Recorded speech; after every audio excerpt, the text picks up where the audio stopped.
News 12 ವಾಹಿನಿಗೆ ಸ್ವಾಗತ. ಹಾಳಾದ ರಸ್ತೆ ಚರಂಡಿ, ಜನರ ಪರದಾಟ. ಯಾದಗಿರಿ ವಾರ್ಡಿನ ಸುತ್ತ ಚರಂಡಿ ನೀರು ತುಂಬಿಕೊಂಡಿರುವುದು.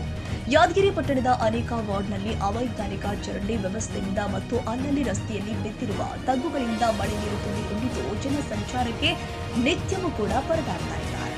ಯಾದಗಿರಿ ನಗರದ ವಾರ್ಡ್ ಸಂಖ್ಯೆ 10ರಲ್ಲಿ ಮಳೆ ಬಂದರೆ ಸಾಕು ಕೆರೆಯಂತಾಗುವ ಕೋಟೆಗಾರವಾಡ ಬಡಾವಣೆಯ ರಸ್ತೆಗಳು ನೀರಿನಿಂದ ತುಂಬಿಕೊಂಡಿರುತ್ತೆ. ಚರಂಡಿ ನೀರು ಮುಂದೆ ಹರಿದು ಹೋಗದೆ ಮಳೆ ನೀರಿಗೆ ರಸ್ತೆಯಲ್ಲಿ ಹರಿಯುತ್ತೆ. ಅದೇ ನೀರನ್ನ ನಡೆದ ತಗ್ಗುಗಳಿಗೆ ಹರಿದು ಹೋಗಿ ಅಂತಹ ನೀರನ್ನ ಜನ ಕುಡಿತಾ ಇದ್ದಾರೆ. ಒಳಭಾಗದ ರಸ್ತೆಗಳು ಕೆಲವು ಕಡೆ ಹಾಳಾಗಿದ್ದು ಮಳೆ ಬಂದ್ರೆ ಮಳೆಯ ನೀರು ಮನೆಯಲ್ಲಿ ಸೇರುತ್ತೆ. ಹೀಗಾಗಿ ಜನ ಭಯದಲ್ಲಿ ಬದುಕುವಂತಹ ಸ್ಥಿತಿ ನಿರ್ಮಾಣವಾಗಿದೆ. ವಾರ್ಡ್ನಲ್ಲಿ ಅಧಿಕ ಜನಸಂಖ್ಯೆ ಇದ್ದು ಭೀಮಾ ನದಿ ನೀರನ್ನೇ ನೇರವಾಗಿ ಜನ ಕುಡಿತಾರೆ.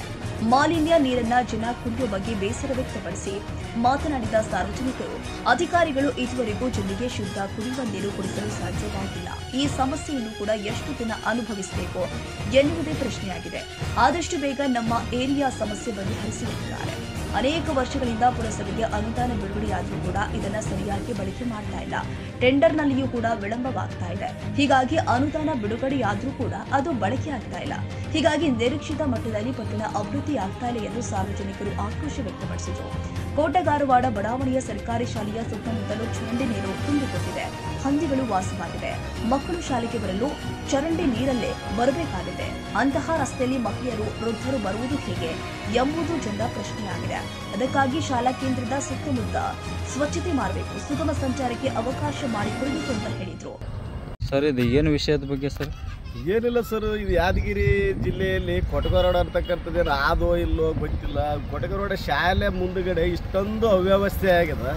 ಇದು ಕೊಳಚೆ ನೀರು ಏನು ಬಡಾವಣೆಯಲ್ಲಿ ಯೂಸ್ ಮಾಡಿರ್ತಕ್ಕಂಥ ಗಟರ್ ನೀರು ಈ ಶಾಲೆ ಮುಂದುಗಡೆ ಬಂದು ದೊಡ್ಡ ಹೌಸ್ ಥರ ಆಗೋಗ್ಯದ. ಇಲ್ಲಿರ್ತಕ್ಕಂಥ ಏರಿಯಾನ ಏನು ಈ ಜಿಲ್ಲೆಯಲ್ಲಿ ಆದೋ ಈ ಏರಿಯಾದಲ್ಲಿ ಆದೋ ಏನು ಇಲ್ಲೋ ಅಂತಕ್ಕಂಥದ್ದು ನಗರಸಭೆ ಅಧಿಕಾರಿಗಳಿಗೆ ಆಗಲಿ, ನಗರಸಭೆ ಸಂಬಂಧಪಟ್ಟ ಏನು ಸದಸ್ಯರುಗಳಿಗೆ ಆಗಲಿ ಇಲ್ಲಿರ್ತಕ್ಕಂಥ ಯಾವುದೇ ರೀತಿಯ ಕಾಳಜಿ ವಹಿಸ್ತಕ್ಕಂಥ ಕೆಲಸನೇ ಇಲ್ಲ. ಇಲ್ಲಿ ಶಾಲೆ ಮಕ್ಕಳು ಹೊರಗಡೆ ಸ್ವಲ್ಪ ಏನೋ ಒಂದು ಪಿರಿಯಡ್ ಆಟಕ್ಕಂತ ಬಿಟ್ಟಿತ್ತಪ್ಪ ಅಂದ್ರೆ ಇವರು ಬೇರೆ ಬೇರೆ ಕಡೆ ನೋಡ್ತೀವಿ ನಾವು. ಅಲ್ಲಿ ಮಗು ಕೊಳೆವ ಬಾವಿಲಿ ಬಿದ್ದದ, ಇಲ್ಲಿ ಮಗು ಕೊಳೆವ ಬಾವಿಲಿ ಬಿದ್ದದ. ಆದರೆ ಈ ಕೊಟಗರೋಡ ಸ್ಕೂಲ್ ಮುಂದೆ ಒಂದು ಕೊಳೆವ ಬಾವಿ ಥರ ಒಂದು ತೋಡ್ಕೊಂಡು ಬಿದ್ರೆ ಅದರಲ್ಲಿ ಯಾರು ಬಿದ್ದರೂ ಕೂಡ ಕಾಣಲಾರ್ದಂಥ ಪರಿಸ್ಥಿತಿ ಅದ. ಹೌದು, ಆ ರೀತಿ ತುಂಬಿದ. ಈಗ ಅಧಿಕಾರಿಗಳಿಗೆ ತಾವು ಮಾಹಿತಿ ಕೊಟ್ಟಿಲ್ವ ಸರ್? ಅಧಿಕಾರಿಗಳಿಗೆ ನಾವು ಸುಮಾರು ಸಲ ಇದೇ ರೀತಿ ಕರೆದು ಮತ್ತು ಮನವಿ ಪತ್ರ ಕೂಡ ಕಟ್ಟಿದ್ದೀವಿ. ಮತ್ತು ಕೆಲವೊಂದು ಸಲ ನಾವು ಏನಾದರೂ ಬಂದು ಮಾಡ್ತೀವಿ, ಆಯ್ತು ಅಲ್ಲಿ ಒಂದು ಡ್ರೈನೇಜ್ ಮಾಡ್ತೀವಿ, ಅಲ್ಲಿ ಒಂದು ರಸ್ತೆ ಮಾಡ್ತೀವಿ ಅಂತ ಹೇಳಿಕೆಂತ ಇದೇ ಒಂದು ಉಡಾಪೆನೇ ಹೇಳಿಕೆಂತ ಹೊಂಟಿದ್ದಾರೆ. ಈ ರೀತಿ ಹೇಳಿಕೆಂತು ಆದರೆ ಇಲ್ಲಿರ್ತಕ್ಕಂಥ ಜನರು ಬದುಕು ಹೆಂಗೆ ಇದು ಮಾಡಬೇಕು? ಆ ಬದುಕಿಗೇನು ಬೆಲೆ ಆದೋ ಏನಿಲ್ಲ. ದಲಿತರನ್ನ ಕಾರಣಕ್ಕೆ ಈ ರೀತಿಯನ್ನು ಸತಾಸ್ತಾರೆ ಅಧಿಕಾರಿಗಳು. ಯಾಕಿಂತ ಪರಿಸ್ಥಿತಿಯಲ್ಲಿ ಈ ಕೊಟಗರೋಡ ಜನರನ್ನ ನೀರಿನ ವ್ಯವಸ್ಥೆ ಇಲ್ಲ, ಡ್ರೈನೇಜ್ ವ್ಯವಸ್ಥೆ ಇಲ್ಲ, ರಸ್ತೆ ವ್ಯವಸ್ಥೆ ಇಲ್ಲ. ಏನು ಇಲ್ಲಿರ್ತಕ್ಕಂಥ ಜನರು ಏನು ಜನರಾದಾರೋ ಅಥವಾ ಮನುಷ್ಯರಾದಾರೋ ಏನೋ ಪ್ರಾಣಿಗಳಾದಾರೋ ಇಲ್ಲಿರ್ತಕ್ಕಂಥ ಶೌಚಾಲಯದ ವ್ಯವಸ್ಥೆ ಕೂಡ ಇಲ್ಲ. ಶೌಚಾಲಯದ ವ್ಯವಸ್ಥೆ ಇದ್ದರೆ ನೀರಿನ ವ್ಯವಸ್ಥೆ ಇಲ್ಲ, ಒಳಚರಂಡಿ ವ್ಯವಸ್ಥೆ ಇಲ್ಲ. ಮನೆಗೊಂದು ಶೌಚಾಲಯ ಕಟ್ಟಿರಂತ ಪ್ರಧಾನಿ ಮೋದಿ ಅವರ ನೇತೃತ್ವ ಹವ್ಯಾಸ ಏನು ಸ್ವಚ್ಛ ಭಾರತ್ ಅಂತ ನಿರ್ಮಾಣ ಮಾಡಕ್ಕೆ ಹೊಂಟ್ರ. ಇಲ್ಲಿರ್ತಕ್ಕಂಥ ಒಂದು ಒಳಚರಂಡಿ ವ್ಯವಸ್ಥೆ ಕೂಡ ಇಲ್ಲ. ಇದಕ್ಕೆ ಪರಿಸ್ಥಿತಿ ಏನು? ಇದಕ್ಕೆ ಕಾರಣ ಯಾರು? ನೇರ ಹೊಣೆಗಾರರು ಯಾರು? ಇದಕ್ಕೆ ಯಾರಿಗೆ ಹೇಳ್ಬೇಕು? ಇಷ್ಟು ಜನ ಎಲ್ಲ ಹೇಳಿದ್ರು ಕೂಡ ಯಾರು ಸ್ಪಂದನೆ ಇಲ್ಲ. ಅಂದ್ರೆ ನಿಮ್ಮ ಪ್ರಕಾರ ಅಧಿಕಾರಿಗಳು ಈವರೆಗೆ ಇಲ್ಲಿ ಬಂದು ತಪಾಸಣೆ ಮಾಡಿಲ್ಲ, ಯಾವುದೇ ತರಹದ ಬರ್ತಾರ, ಇದು ಹೇಳ್ದ ನೋಡ್ತಾರ, ಮಾಡ್ತೀವತ್ತಾರ, ಜೇಸಿ ತರ್ತಾರ, ಮ್ಯಾಲಿಂದ 2 ಗಿಡ ತೆಗಿತಾರ, ಮತ್ತೆ ಹೋಗ್ತಾರೆ. ಅದನ್ನೇ ಜಂಗಲ್ ಕಟಿಂಗ್ ಅಂತ ಬಿಲ್ ಮಾಡಿ. ಅಂದ್ರೆ ನಿಮ್ಮ ಪರವಾಗಿ ಶಾಶ್ವತ ಪರಿಹಾರ ಸಿಕ್ಕಿಲ್ಲ? ನಮ್ಮ ಪರವಾಗಿ ನಾವು ಹೇಳಿದ ರೀತಿಯಲ್ಲಿ ಶಾಶ್ವತವಾಗಿ ಪರಿಹಾರ ಸಿಕ್ಕಿಲ್ಲ. ಇಲ್ಲಿ ಕುಡಿಯೋ ನೀರಿನ ವ್ಯವಸ್ಥೆ ಅಂತ ಬಿಲ್ಕುಲ್ ಇಲ್ಲ. ಇಂಥ ಪರಿಸ್ಥಿತಿಯಲ್ಲಿ ಯಾದಗಿರಿ ಜನ ಏನು ಯಾದಗಿರಿ ಜಿಲ್ಲೆಯಲ್ಲಿ ಇರಬೇಕು ದಲಿತರು ಅಥವಾ ಇರಬಾರ್ದು? ದಲಿತರ ಕೇರಿ ಅಂತ ಕಡೆಗಣಿಸ್ತಾ ಇದ್ದಾರೆ. ದಲಿತರ ಕೇರಿ ಅಂತಾನೆ ಕಡೆಗಣಿಸ್ತಾರೆ. ಅದೇ ಈಗ ಮೊನ್ನೆ ಆಗಿರ್ತಕ್ಕಂಥ ಲಕ್ಷ್ಮೀನಗರ ನೋಡ್ರಿ, ಬಸವೇಶ್ವರ ನಗರ ನೋಡ್ರಿ, ಮೂಲ ನಿವಾಸಿ ಆಗಿರ್ತಕ್ಕಂಥ ಏರಿಯಾ ಕೊಟಗರವಾಡ. ಕುಡಿಯೋ ನೀರಿನ ಟಾಕಿ ಕೂಡ ಕೊಟಗರವಾಡ ತಲೆ ಮೇಲೆ ಹೊತ್ಕೊಂಡು ಕುಂತದ. ಇಲ್ಲಿದ್ದರೆ ಇಡೀ ಯಾದಗಿರಿ ಜಿಲ್ಲೆಗೆ ನೀರು ಸಪ್ಲೈ ಆಗ್ತದೆ. ಆದರೆ ಈ ಜಿಲ್ಲೆ ಇಲ್ಲಿ ಏರಿಯಾಕ್ಕೆ ಮಾತ್ರ ಕುಡಿಯೋ ನೀರಿಲ್ಲ, ಶುದ್ಧ ನೀರಿಲ್ಲ. ಇಂಥ ಪರಿಸ್ಥಿತಿ ಯಾವಾಗ ಸ್ಪಂದಿಸ್ತಾರ ಸಂಬಂಧಪಟ್ಟ ಅಧಿಕಾರಿಗಳು, ಸಂಬಂಧಪಟ್ಟ ಶಾಸಕರು, ಸಂಬಂಧಪಟ್ಟ ಸದಸ್ಯರು?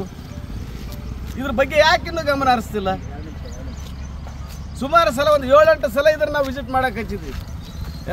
ಅಧ್ಯಕ್ಷರು ಕೂಡ ಬಂದಿದ್ದಾರೆ, ನಗರಸಭೆ ಅಧಿಕಾರಿಗಳು ಕೂಡ ಬಂದಿದ್ದಾರೆ, ಸಂಬಂಧಪಟ್ಟ ಎಲ್ಲ ಸಂಬಂಧಪಟ್ಟ ಅಧಿಕಾರಿಗಳೆಲ್ಲ ಬಂದು ವಿಸಿಟ್ ಕೊಟ್ಟಿದ್ದಾರೆ. ಆದರೂ ಕೂಡ ಇಲ್ಲಿವರೆಗೆ ಇದ್ರದ್ದು ಯಾವುದೇ ರೀತಿ ಪೂರ್ಣ ಕಾಮಗಾರಿನೇ ನೆರವೇರ್ತಿಲ್ಲ. ನಮ್ಮ ಏರಿಯಾಕ್ಕೆ ನೋಡ್ರಿ ನೀರಿಲ್ಲ, ನಳ ಇಲ್ಲ. ಸುಮಾರು ಒಂದು 20 ಸಾವಿರ ನಾವು ಅರ್ಜಿ ಕೊಟ್ಟಿದ್ವಿ. ಎಲ್ಲರೂ ಬಂದು ನೋಡ್ಯಾರ ಹೋಗ್ಯಾರ ಏನು ಮಾಡಿಲ್ಲ ಇಲ್ಲಿ ನೀರಂತೂ ಮೊದಲೇ ಇಲ್ಲ ಕುಡಿಯೋದಕ್ಕೆ ಒಂದು ಸುಮಾರು 1997ರಲ್ಲಿ ಇದು ಲೇಔಟ್ ಆಗ್ಯದ್ರಿ ನಮ್ಮದು ಅಲ್ಲಿಂದ ಇಲ್ಲಿ ತನಕ ಯಾವ ಸೌಲಭ್ಯನೂ ಇಲ್ಲ ಅದಕ್ಕಾಗಿ ದಯಮಾಡಿ ಎಲ್ಲ ಅಧಿಕಾರಿಗಳು ಬಂದು ನಮ್ಮ ಏರಿಯಾನ ಸುಧಾರಿಸ್ಬೇಕಂತ ಕೇಳ್ಕೊಳ್ಳೋದು. ಏನಾಗ್ಯದ ನಿಮ್ಮ ಏರಿಯಾದಾಗ ಯಾಕೆ ನೀವು ನೀರಾಗಿ ತಿರುಗಾಡಕತ್ತೀರಿ ಏನು ಕಾರಣ ಅದ ಅದಕ್ಕೆ? ನೋಡು ಬರೇ ಗಲೀಜೆ ರಾತ್ರಿ ಸೊಳ್ಳೆ ಅಂತ ನಿದ್ದೆ ಮಾಡಿಸ್ಕೊಡವಂತು ಬರೀ ಸೊಳ್ಳೆನೇ ಜಾಸ್ತಿ ಆಗ್ಯಾವ ನಮ್ಮ ಸಿಸ್ಟರ್ ಮಕ್ಕಳೆಲ್ಲ ಬೆಂಗಳೂರಿಗೆ ಕಳಿಸಿ ಸರ್ ಇದ್ರ ಸಲಕ್ಕೆ ನಮ್ಮ ಮನೆ ಎಲ್ಲ ನೀರಾಗ ನಿಂತದೆ ಅಪ್ಪ. ಈಗ ಮತ್ತು ಯಾರು ಆಫೀಸರ್ಗಳು ಯಾರು ಬಂದಿಲ್ಲ ನಮ್ಮ ಯಾರು ಬಂದಿಲ್ಲ ಸರ್. ಮತ್ತು ಈವರೆಗೆ ನೀವು ಏನು ಮುನ್ಸಿಪಾಲ್ಟಿಗೆ ಅರ್ಜಿಯನ್ನು ಕೊಟ್ಟಿರೇನು? ಕೊಟ್ಟಿವಿ ಸರ್, ಬಂದಿಲ್ಲ ಅವರು. ಬಂದಿಲ್ಲ ಈ ಥರ ಯಾವ ಆಫೀಸರ್ಗಳು ಬಂದಿಲ್ಲ ಈವರೆಗೆ ತನಿಖೆ ಮಾಡಿಲ್ಲ ಸರ್. ಇವೆಲ್ಲ ನೀರು ಎಲ್ಲಿಂದ ಬರ್ತದಮ್ಮ ಇದು? ಮ್ಯಾಲಿಂದ ಗುಡ್ಡದ ಮ್ಯಾಲಿಂದ ಇಳಿಜಪ್ಪಾಗಿ ಈ ಕಡೆ ಬರ್ತದೆ ಸರ್. ಅಂದ್ರೆ ಅದಕ್ಕೆ ಒಳ ಚರಂಡಿ ಇಲ್ಲ? ಚರಂಡಿ ಇಲ್ಲ ನೋಡಿ ಸರ್. ಓಣೆನೂ ಸತಿಗೆ ಬರ್ತವೆ ಆ ಕಡೆಲಿದ್ದು ರೋಡ್ ಮೇಲಿದ್ದು ಈ ಕಡೆ ಇಳಿಜಪ್ಪು. ಅಂದ್ರೆ ಸೊಳ್ಳೆ ಕಾಟದಿಂದ ನೀವು ಬೇಸರಾಗಿ ನೀವು ಸೊಸೆ ಮಕ್ಕಳ ಎಲ್ಲ ನಿಮ್ಮ ಇವರನ್ನ ಬೆಂಗಳೂರಿಗೆ ಕಳಿಸಿಲ್ಲ? ಬೆಂಗಳೂರಿಗೆ ಹೋಗ್ಯಾರ ಸರ್. ಮ್ಯಾಲ ಬಾತ್ರೂಮ್ ಕೊಡಿಸ್ರ ಎಲ್ಲ ಅಲ್ಲಿಗೆ ಹೋದ್ರಲ್ಲ ಇಲ್ಲಿಗೆ ಇಳಿಜ. ಇದೇ ಸಂದರ್ಭದಲ್ಲಿ ಚಂದಪ್ಪ ಮುನಿಯಪ್ಪನವರು, ಕರ್ನಾಟಕ ರಾಜ್ಯ ದಲಿತ ಸಂಘರ್ಷ ಸಮಿತಿ ಜಿಲ್ಲಾ ಸಂಘಟನಾ ಸಂಚಾಲಕರು ಯಾದಗಿರಿ ಶಿವಯೋಗಿ ಸ್ವಾಮೀಜಿ, ಮೌನೇಶ ತಾಯಪ್ಪ ಭಂಡಾರಿ ಹಾಗೂ ಅನೇಕ ಸ್ಥಳೀಯರು ಉಪಸ್ಥಿತರಿದ್ದರು. ತಾಜಾ ಸುದ್ದಿಗಾಗಿ ಎಂಟಿವಿ ನ್ಯೂಸ್ 24x7ಗೆ ಸಬ್ಸ್ಕ್ರೈಬ್ ಮಾಡಿ ಮತ್ತು ಬೆಲ್ ಐಕಾನ್ ಅನ್ನು ಒತ್ತಿ. ತಪ್ಪದೇ ಲಿಂಕ್ ಶೇರ್ ಮಾಡಿ.